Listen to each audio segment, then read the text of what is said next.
So the Bucs had a night practice, their third practice in the indoor facility, which is getting kind of old, I think, to everybody. And it was a little chippy. And I think the instigator was a rookie, Josiah Trotter. Well, I was going to say Reuben Bain Jr., but... Well, that would have been a good guess. But Trotter's he's a bad man. He didn't swing his helmet, but he ripped it off. And he had a hold of...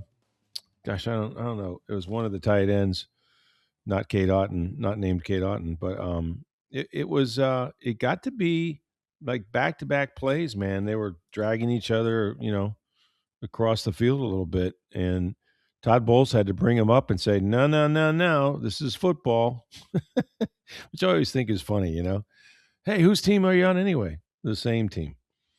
But, it just shows you that we're getting a little long in a week here. It's been a week now, and so what you're saying is it'll be good to get to New York next week. And yeah, we'll be. And this is the time of year we go, hey, Coach, won't it be nice to, how do you think your guys will feel about hitting somebody else? That kind of thing. And it'll be chippy up there, too, at some point. But there's a lot of guys not practicing at this night practice. And most of them are dinged up. A ton of receivers sitting out. Some just to rest their sore and tired legs, like Emeka Buka. But also, Jalen McMillan was out. Well, it's third straight practice on turf too. So that yeah, I think that's a big part of it. Tez Johnson started practice and he left.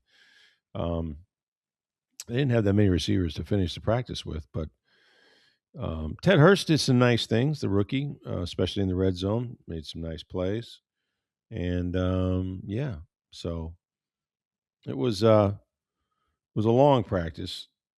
I think fans were there for like 4:30 for autographs. A lot of guys signed autographs. You know who didn't sign in autographs? Every player was there, I think, except one Vita Vea. Why would that be? Well, turns out things aren't going very well with Mr. Vea these days. Well, he's asked for a trade. I mean, that's not good. Yeah, but you know what? You see these pictures and he's yucking it up, and of course, it was Baker and Jason Light that was photographed kind of sharing a smile. But Vita's out there, seems to be in good spirits. Coach Todd Bowles said that he's very attentive, whatever that means, in practice or in meetings perhaps.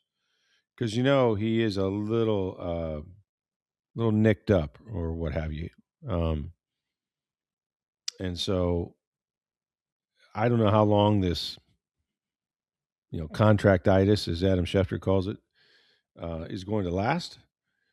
But I don't think he's getting on a plane on Monday to go to New York. That's just my guess. And from what I understand in talking to people close to the negotiations, I was told I just don't see it ending in anything but a trade at this point. Wow. That's not good. No. And to be honest, okay, so he's dug in, okay? Him and his agent are dug in. And again, I thought it was different. It's one thing to say I don't like my crappy contract. It's another thing to say I want out of here. And that's the message from Vita Vea's camp is, no, trade me. And I don't think the Bucs want to do it, certainly. They'd rather have the player than say, I don't know, third-round pick or something next year. Well, third-round pick doesn't help anything this year. No, it does nothing for you at all. And you're kind of setting a weird precedent that, every player you don't come to an extension with can just say, well, trade me. I'll follow Vita. I'll have what he's having and follow Vita's, and remember now, tweak notwithstanding that happened on the team run on the day they reported, it just seems that the only reason, he would be fined $50,000 a day, right? If he wasn't hurt, holding in, what have you. At some point, if he won't practice, and I guess if the trainers determine that he's not really injured, which is a hard thing to do sometimes, it's almost incumbent on the team to say, you know what, we're going to fine you because you're under contract and we can't get a deal. We're not going to extend you. We're not going to do something to make you happy about playing here. Then, if you continue to insist on being traded, we have one of two options. We either trade you, which, look forward to the line at the general manager's door the next time a player doesn't get an agreement because he'll try the same thing. Or we say you either practice or you're getting fined, and that will certainly force action on somebody's part,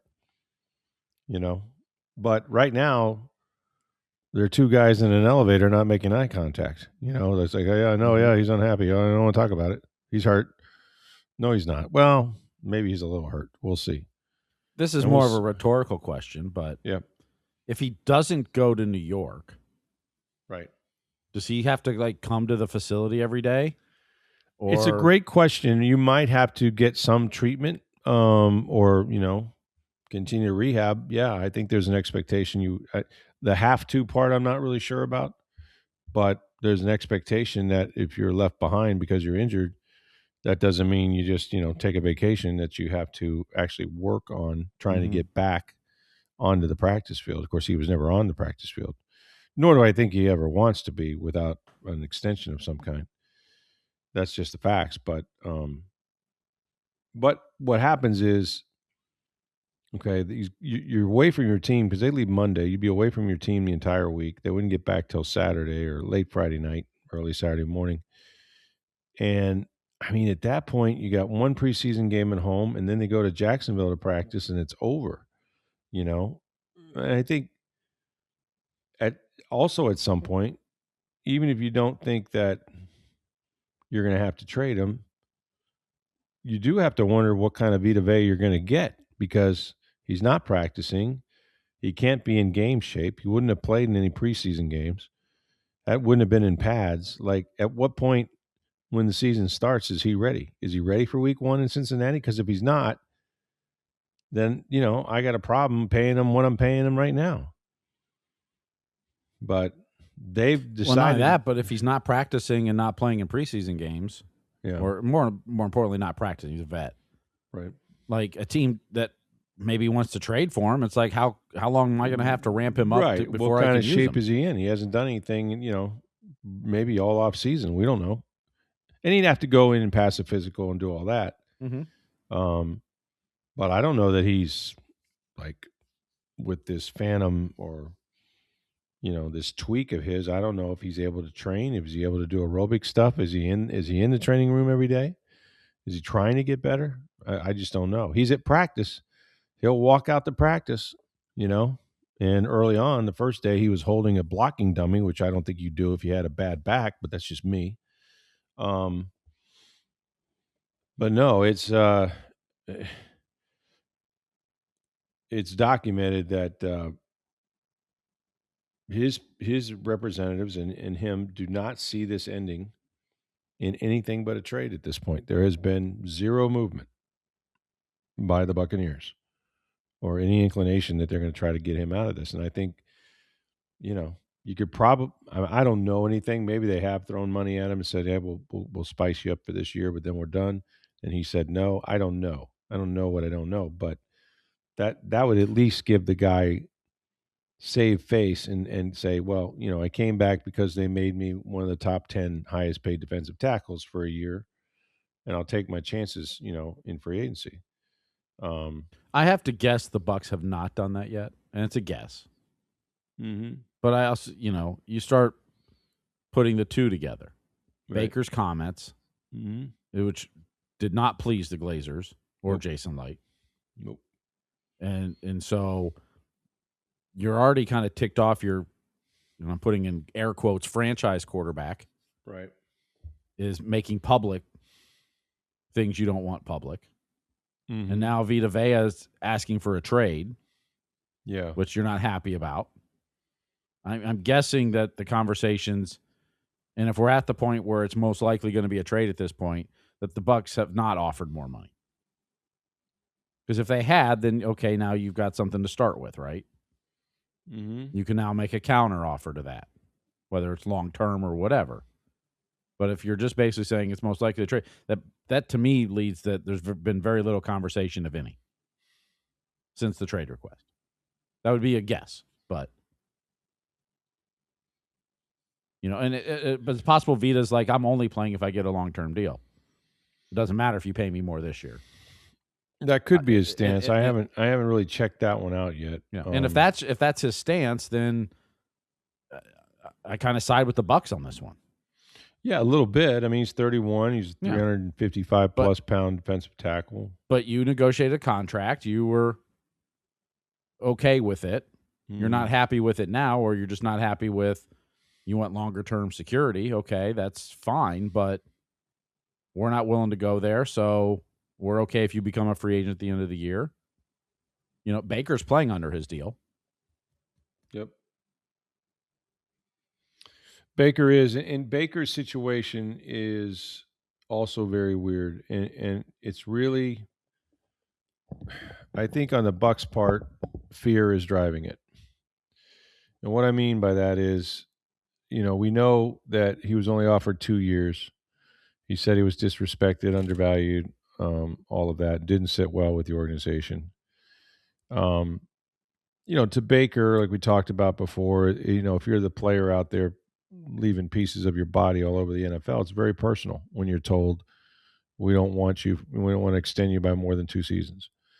To them, it's just business. But here's what I think, and I have been led to believe by people close to the negotiations, is that the Bucs are deathly afraid of him becoming another Tua Tagovailoa or Russell Wilson, and them having to eat a bunch of salary cap money. They saw what that did, to Miami. Denver dug out of it because they ended up drafting a pretty good quarterback. What's ironic about that, okay, is that if you remember, no team spent more money than the Bucs at the end of the Tom Brady era, right? Those 3 years. And so when Baker arrived, they were so strapped with dead cap money that they couldn't sign anybody, much less pay him more than $4 million. He helped dig them out of that and kept them relevant and got to the playoffs and won a game. Got them a home playoff game. Yeah. And despite all that, with no free agency, right, with them trying to get their cap in order, and he helped them do that by playing for $4 million at this quarterback position and winning games. And now they're going to take the position, maybe not verbally, but they're going to take the position that, we really are afraid of giving this guy, $150 million, and then next year he goes out there and he's bad. I think if Baker had played better, and again, it's such a dependent position. No offensive line. All 5 of those guys never played together. The receivers, Mike Evans was out, and Chris Godwin was out, and Mecca Buka saw his game fall off. But because of that, Baker was banged up. Baker was banged up, and he didn't play well. But he didn't have much around him. But he didn't play well, and I think it spooked them. I think they said, we were 5-1, 6-2, and you started throwing interceptions and had 10 touchdowns and 9 interceptions the rest of the way, and we went 2-7, and all of a sudden it's like, we don't trust you. We don't know if you're going to be the Baker that had the 41 touchdowns a couple of years ago, or the Baker that had 10 touchdowns and 9 interceptions the second half of last year. And there is a little bit of a bust failure, a bust fear here, I think. That always, anytime you have a long-term guaranteed deal, that is the risk with it. Yeah. And I think they looked at what it did to the Dolphins when Tua didn't, sign that huge deal and couldn't make that work, and those kinds of things that have happened. And Russell Wilson in Denver, although they were fortunate to get Bo Nix in the draft and make that go. But I think Baker's not wrong when he says, if you think I'm a franchise quarterback, you should reward me, and you're not willing to do that. So I see why now the difference is that he's not sitting around sulking about it. In every meeting, he addressed the team. And you can see with his body language and his demeanor, for now, he's all about ball. That's all you hear this term. Oh, he's all about ball. He's about ball. And at some point, you wonder if there'll be more to it than that. But right now, he's saying, fine, I'll play out the string. And ironically, if he does play well and the Bucs want to keep him, he'll make $40 million. But then they can franchise tag him. He could say, well, I can go anywhere. I had a good year. I can go anywhere as a free agent. I want out of here. But they can use the franchise tag on him, which is less money than he turned down for next year. It would be around $47 million, $48 million when he turned down reportedly at least 50. So what's the upside for Baker? Because they got you either way. If you play bad, you don't have a contract and they're looking for a new quarterback. Or if you get hurt, you play good, much to your chagrin. If they can't get a long-term deal with you, they're going to franchise you. You're going to be making less money than you turned down in the first place. And they can do it twice. Well, the second one would be second one would be much higher, but yeah, because there's going to be a bunch of guys, quarterbacks sign. That one, I kind of get Baker's side. And the other thing is, not for nothing, but how many good quarterbacks has Tampa Bay had? Not one of these guys until, maybe Tom Brady came here, but every guy they ever drafted, all these franchise quarterbacks going pre-Glazer even, whether it was Steve Young, Testaverde, Trent Dilfer, Jameis Winston, right on through. None of them made it to a second contract. This is not quarterback you here in Tampa Bay, okay? And just because Tom Brady came in here and did Tom Brady things and won a Super Bowl his first year, doesn't mean that's going to happen very often. You caught lightning in a bottle once, but now Baker came in and he's done a hell of a job and he's won games, and you're still not willing to pay a quarterback. He makes more money than any quarterback in the history of the Bucs right now. He's going to make almost $40 million this year. So, it's odd that a franchise that, didn't have this guy to make a decision with is now kind of deciding, yeah, we're a little afraid to hand him all that money. Well, and I wonder, look, it's a valid concern seeing what happened with Tua and others, right? The best organizations don't get themselves into cap hell. Doesn't matter the sport, Yeah. You can't saddle yourself with bad contracts. Yeah. That's the quickest way to have your team struggle, right? But the Bucs did have a whole bunch of dead money when Tom Brady quit. Absolutely. And they still won. They went all in. And they won because the quarterback played for nothing and played great. Absolutely. And a franchise quarterback right now does not get 2-year guaranteed deals. They get more than that. It's the most important position on the field, period. Mm-hmm. But I wonder, and you brought up going 2-7 down the stretch.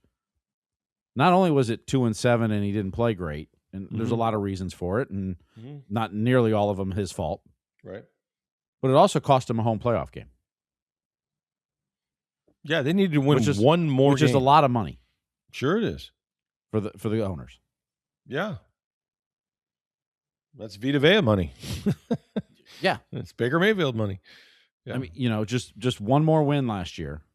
One more stinking win. Or had Atlanta just not... Even after you blew it to Atlanta, just beat Miami, they're throwing a third-string quarterback at you. Come on. Or even if you'd just been lucky enough that Atlanta didn't win 5 in a row down the stretch or whatever. To force New Orleans wins the last Sunday of the season. Well, Baker Mayfield watching in his kitchen. Yeah. If this wouldn't have been a different conversation. Well, they would have had more money in their pockets for sure. Mm-hmm. And the weird thing is, they love Baker Mayfield, but again, I always go back to, the audio or the video. Well, I believe the video. And the video tells me, yeah, they love him, but they don't trust him. Yeah. They don't trust him as a franchise quarterback. No. They don't trust he's going to stay healthy. They don't trust that he's going to win enough games. And they certainly don't trust that he can be effective for more than 2 years. or they would lock him down. Of course, you would lock him down. Now you do these polls, like the Athletic had one where they put the quarterbacks in the league in different tiers, and Baker is hanging on as a second tier quarterbacks. First tier being guys like Josh Allen and Patrick Mahomes and such, Joe Burrow.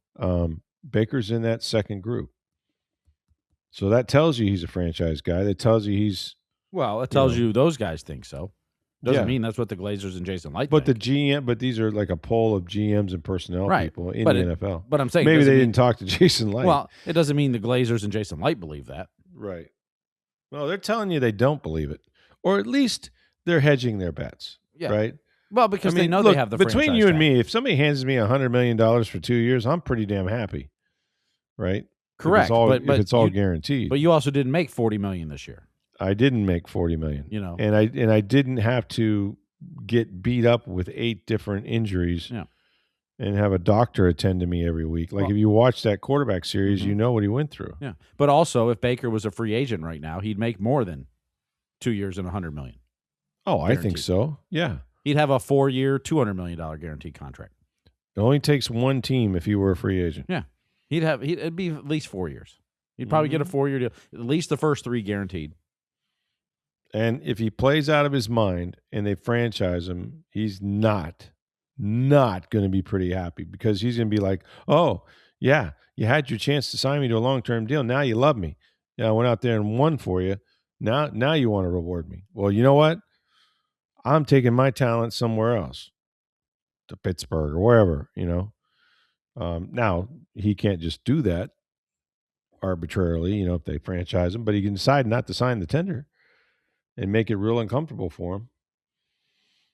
And again, I think they're okay for this year, because I think you just gave Baker a giant shoulder chip, which he uses as fuel to play, and that's not going to change. He's got to pray he doesn't get hurt. But I still think there needed to be, in all these instances, you've got to have a way to get the player back. There's got to be a path back to where you want him to be, and the Bucs don't seem interested in that. Now, maybe they're misjudging this, or maybe they're right. They spent a lot of money and time building that defensive line back a different way. And they have the Ashawn Robinsons and the, Rakeem Nunez-Rochitzes and, so on and so forth. Maybe they think they can get by without the big guy. I'm here to tell you, it's not going to be as good. And the sad thing is that I think their defense is good. I think the upgrades they've made are going to pay off handsomely. I really do. I think they're a better than average defense. And it's been a while since you could say that. But they look and play different. And they're bigger. You've got guys coming downhill like Antoine Winfield Jr. from various angles. He's able to be engaged again instead of playing center field. And, Tyke looks great. They probably need to figure out one more corner. But overall, it's a damn good defense. I think it's be much better. Anzalone can cover a lot of ground in the middle of the field. So they got something. But, without Vita, it's not that defense. It's not the dominant defense that they were hoping to have. Well, I mean, Todd Bowles has often said he's the one guy I can't replace. It's what he told me. Now they've signed a bunch of guys since then. Mm-hmm. They have, but I don't know that guy is Ashawn Robinson or, any of the others. It just seems to me, and they drafted a player from Clemson and such, but none of them are Vita Vea. They're just not. They can fool themselves in saying, well, we're really deep here. I think we'll be okay. You won't be okay. Not the way you would have been. And then emotionally, like it's always hanging there. You look over there, you see 50. He's standing around. He's had a good attitude, but if the people that represent him are telling the truth, he is not signing a contract with the Buccaneers. And I don't see them giving him, chipping him up either. I think their stance is going to be, you have your deal, come and sign it, or, come and play under it, or else. Yeah. So lots going on there. So Mayfield's situation is what it is. Vita is what it is. And then there's some other things going on at training camp. Um, it's been interesting. Like, this is neither here nor there, but like special teams with Danny Smith, the 75-year-old special teams coach, they've really taken it easy as far as running full speed down the field to cover kicks and stuff like that. And they do it from time to time with drills, but for the most part, with all the soft tissue injuries they had at a team last year, I think the sacrificial lamb, if you will, was we're going to do things different with respect to practice on special teams and try to give these guys a break with their legs, Um, and that's kind of what we've seen a little bit during training camp, which I thought was interesting. Um, I think the other thing when I watch the offense under Zach Robinson, the running backs are going to be really, really involved in both the run and the pass game. And that's maybe not a surprise, but he does a really good job. And they have, that pistol formation with both Bucky Irving and Kenny Gainwell are on the field at the same time. But you just look at what he did in Atlanta with Bijan Robinson. He had 79 catches, 820 yards, 4 TDs. Tyler Algier had another 96 yards under Robinson. So he will spread the ball around and as receivers and Kenneth Gainwell had 73 catches last year. 73, that's a lot. So he's effective out of the backfield, 486 yards, 3 touchdowns. And he was the Steelers MVP. So I think they're just now, when I say they, like Zach Robinson, because Bucky was out for pretty much the entire offseason and OTAs. He didn't do a lot of teamwork.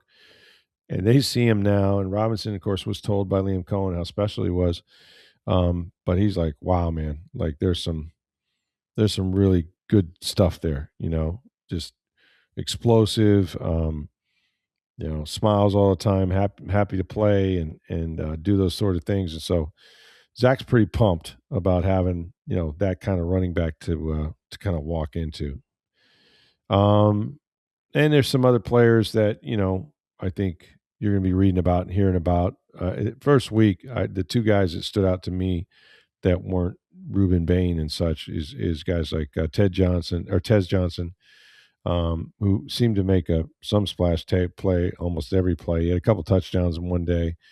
He's been spectacular. And when you talk about a receiver that's probably no higher than 5 or so on the depth chart, and then David Walker, who I wrote about, that his rookie year was wiped out with the ACL, the third practice, and now he is back and practicing really well. He's had a sack in each of his first 6 practices, so that's been fun to watch. But there's other guys standing out, and but yeah, a lot of players were either hurt, taking the day off, or something, and not many guys were all at the night practice as far as like the offense goes.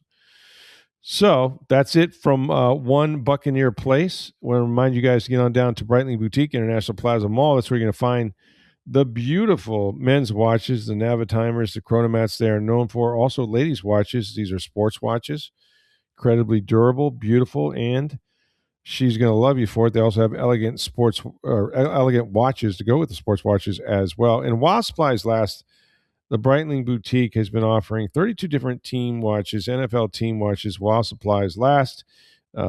These things are incredible. They got the team colors inside on the face of the watch, the logo. It's spectacular. Collector's items all. Breitling Boutique. They're in the second floor, International Plaza Mall. When you go, please let them know you heard about it right here on Sports Day Tampa Bay. So how are those trades working out for the Rays for you tonight? Well, Liam Hicks, have a day. First career grand slam.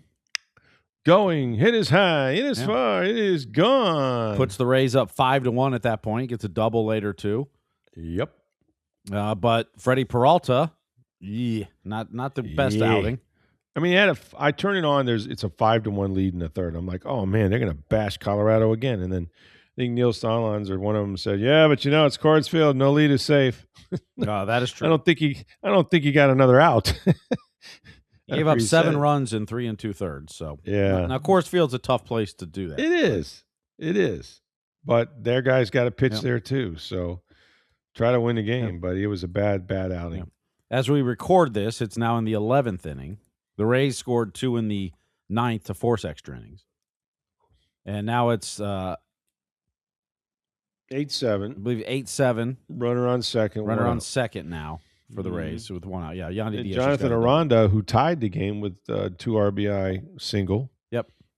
Is up. Isn't this exciting? It's kind of like tape delayed play-by-play. Yes, yeah. That's what everyone's expecting from this podcast. Of course, when you turn on Sports Day Tampa Bay, you literally get real time. But Liam Hicks, and we saw this, in the 9th inning. So he's batting 4th behind Caminero. Mm-hmm. And so what do they have to do? They had to pitch to Caminero. Now, they got him to chase, and he struck out, and then they end up walking Hicks after that because Ryan Valade wasn't scary. Yeah. But gave him an intentional walk. Yeah. But having Hicks behind Caminero forced them to pitch to Caminero in a situation. Which is sweet. That's a little protection that you needed. And Hicks not only is a good hitter, he's got about 17 home runs, but he also walks a lot. He walks more than he strikes out. Yes, he does. So that's going to be a nice addition for them, I think, and a catcher. Which is, and they have control of him. I think we're another 3 years? 2030 through 2030. 2030. Wow. Yeah, he's not even to his arbitration years yet. It's a hell of a trade, isn't it, for them? Mm-hmm. Well, they give several prospects, but but nonetheless, yeah.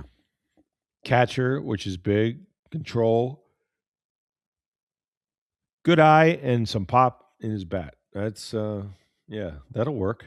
That'll definitely work, and it helps him tonight. All the New York radio hosts melting down over the trade deadline. Really? Oh, they didn't do anything? Just murdering Brian Cashman. He didn't really do anything, right? The Red Sox got a catcher. The Rays got a catcher. We didn't get anything. They added, Elliot Ramos and Luis Garcia Jr. That was it. Yeah. And they're fed up with Brian Cashman now. Well, he's just waiting for Judge and Stanton to get back. But I thought this was the 98 Yankees. They don't need all that help. And yet, if the Rays lose this game, they're only going to be 2.5 in first place. Yep. So they're trying to hang on, kind of match the hatch here because the Dodgers have been smoking hot. I mean, the Red Sox. Oh, the Red Sox. Yeah, the Red Sox have been smoking hot. Yeah, they swept the Dodgers. So yeah. Oh, and Tarek Skubal, by the way, if you're worried about Freddy Peralta, Tarek Skubal took the loss in his debut for the Dodgers he did. as well. So yeah, it happens.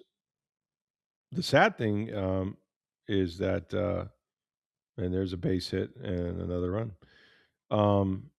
Live play-by-play. Yeah, thank you. In the case of the Rays getting their new pitcher, his next start, I think, will be against the A's in Sacramento, maybe.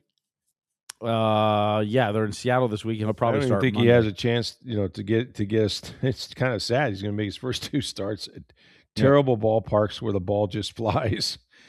That's true. Yeah, because he should pitch Monday probably. Yeah, and not get a chance to pitch at the Trop at some point earlier than he is, because he jumped in.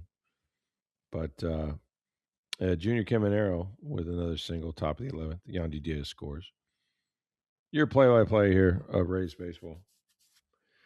I'll tell you, you go to Colorado though, it might help your bats, but it's going to be tough on your pitchers. Yep, it's just a tough place to play. And I was listening to the broadcast, and I'm not sure who it was that said this, but it rung true. It's like, look, both sides are going to give up runs.